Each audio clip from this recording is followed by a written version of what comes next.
Sebenarnya info tentang e-kasih ni bukan perkara yang baru. Ini perkara yang sudah lama. Cuma yang bagi mereka yang baru saja join sesi live ataupun sesi konten, okay, posting-posting yang ada di ruangan platform channel Sahaja Sembang ni, mungkin korang nak tahu apa itu e-kasih. What's up guys, Assalamualaikum dan salam sejahtera kepada korang semua yang sudi menonton Sahaja Sembang. E-kasih bukan bentuk bantuan.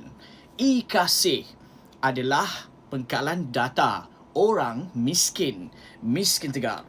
Kenapa aku buat macam ni? Miskin adalah level tertinggi di dalam pengkalan data e-kasih. Miskin tegar adalah level yang paling bawah sekali dalam pengkalan data e-kasih.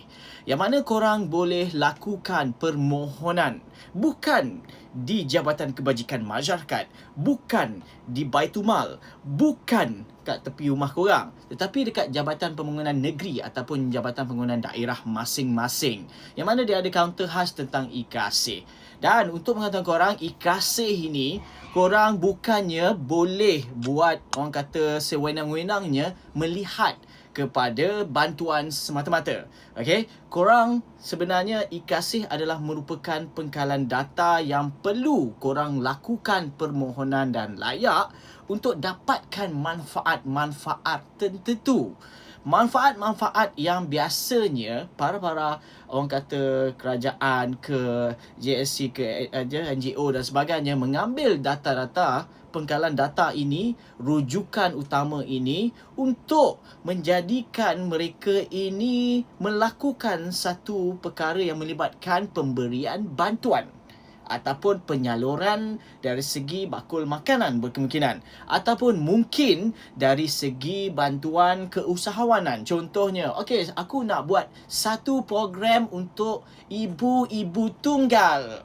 Maka aku tak buka permohonan. Aku ambil data-data daripada pengkalan data e-kasih ini, jadikan satu sumber rujukan. Okey, mungkin data ini ada di sekelompok komuniti kawasan tersebut sahaja.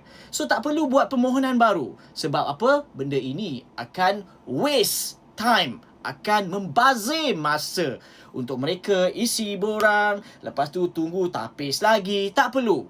Dan hanya melakukan kata rujukan ini sahaja melalui pengkalan data e-kasih sahaja untuk salurkan bantuan kewangan ke, bantuan bakul makanan ke, ataupun memberi bantuan keusahawanan ke. Keusahawanan ni maksudnya dari segi contohnya mesin jahit. So kita nak upgrade ibu-ibu tunggal kat sini supaya mereka ini tidak sentiasa di dalam kata circle miskin tegar ataupun miskin itu, membolehkan mereka ini akan boleh berdikari mencari kewangan dan naikkan sumber pendapatan.